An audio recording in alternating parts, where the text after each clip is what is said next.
एक गांव में एक बार चातुर्मास में एक 4 महीने के लिए संत रुकते हैं। उस गांव में 3 साल से पानी नहीं पड़ा था, अकाल था। जैसे तैसे लोग अपना यापन कर रहे थे। जब वो संत जाने लगे तो एक व्यक्ति ने उनसे कहा कि साहब बहुत बुरी स्थिति है, लोग तो इधर उधर से पानी ले रहे हैं, मेरा खेत ऐसी जगह है जब पानी नहीं पहुंचता कहीं से भी, तो आपसे निवेदन है कुछ कृपा कर दो, मैं अपने खेत में कुआं खोद लूं तो पानी मिल जाएगा। संत ने जाते जाते कह दिया पानी तेरे खेत में निकलेगा, जा 1000 फुट का कुआं खोद। 1000 फीट।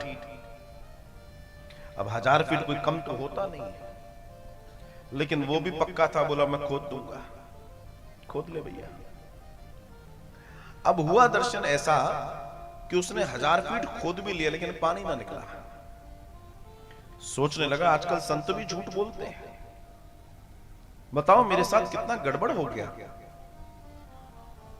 अगले साल फिर चातुर्मास पड़ा, वही संत फिर गांव में आए, पकड़ लिया उसने।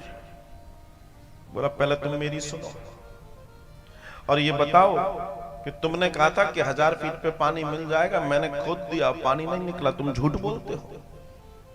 संत भगवान मुस्कुराए और कहते हैं भैया वो स्थान में देखना चाहता हूं जहां तूने 1000 फीट का कुआं खोद लिया है। ले गए साथ में और संत ने अपनी नजर में देखा तो उसने कहा देखो ये रहा 1000 फुट। संत ने कहा बिल्कुल सही है, 1000 फुट है, पानी नहीं निकला।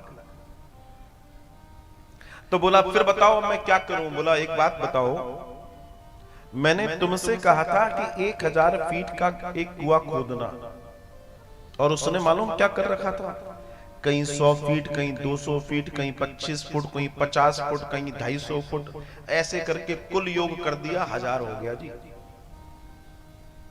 बोला क्या पानी निकल सकता है? इनमें से कोई भी कुआं, कोई भी गड्ढा 1000 फीट का नहीं है, पानी नहीं निकलेगा। हम भी अपने जीवन में यही कर रहे हैं, कभी थोड़ा इधर, कभी थोड़ा उधर, कभी इधर, कभी उधर, कभी यहां लाइन लंबी है तो वहां थाली लेके पहुंच गए, कभी किसी ने बोला वहां बाबा जी चमत्कार कर रहे हैं तो वहां पहुंच गए, कभी बोला वहां से ऐसा हो रहा है तो वहां पहुंच गए। अरे कहीं तो टिको, अपने आप को एक करो, ईश्वर को जानो, ईश्वर को प्राप्त करो, अपने जीवन के भटकाव बंद करो। जो एक को साधता है एक दिन वो एक उसकी पूरी पीढ़ियों को साध देता है, पूरी पीढ़ियों को। जब किसी जीव के यहां किसी परिवार में भागवतम का दर्शन आता है तो 21 पीढ़ियों का कल्याण होता है महाराज।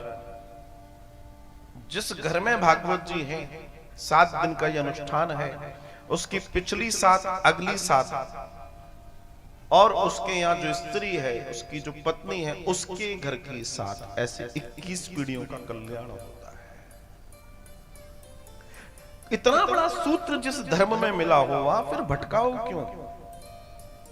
भटकता वही है जो चाहता है कि रातों रात मामला बन जाए, और दुनिया में रातों रात कुछ नहीं बनता है। ध्यान रखना, गर्व से कहो हम हिंदू हैं, सनातनी है, यह हमारा सौभाग्य है, अहोभाग्य है। हम आदि अनादि काल में जैसे थे वैसे ही आज हैं, हम फर्स्ट हैंड हैं, सेकंड हैंड नहीं है। ध्यान रखना इस बातों पर, और इस बात को जिसने जान लिया, जी लिया, उसने सब कर लिया।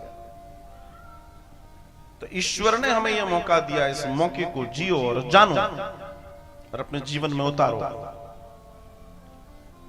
तो यहां बैठने का जो मूल दर्शन है वो उस परमात्मा को जानना है, और उसको जानना कोई कठिन बात नहीं है। जो लोगों ने डराया तुम नहीं जान सकते, अरे तुम्हारा तुम नहीं, अरे सब फालतू की बातें, सब जान सकते हैं, जानने वाला होना चाहिए।